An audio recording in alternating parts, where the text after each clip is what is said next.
So kung gusto mo ng vitamin C na hindi acidic, natural, sodium ascorbate. Ilang beses dapat uminom ng vitamin C sa isang araw? Depende sa pangangailangan ng katawan, depende kung may sakit na. Pero pag binasa natin yan, sa father of vitamin C, si Dr. Linus Pauling, kasi nagkaroon siya ng cancer eh. Ang sinupply niyang vitamin C, 50,000 milligram a day. Ano nangyari? Aba, humapabuhay niya. Nag-negative yung cancer niya.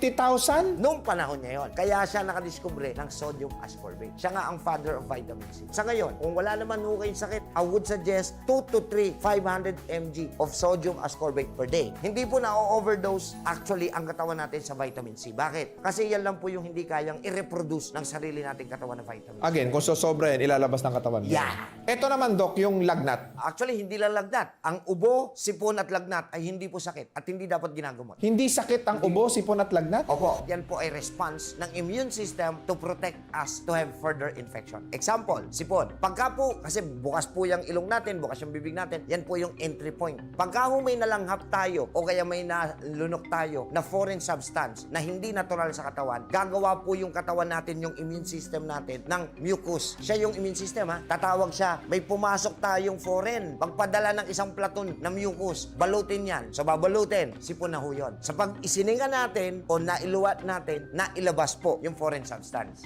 Number 2, paano kung hindi nakalabas agad? Tatawag ulit si immune system sa defense. Uy, magpadala pa ng isang platon ng mga mucus para balutin yan. Kumapal na ngayon yung mucus. Ang tawag ngayon doon,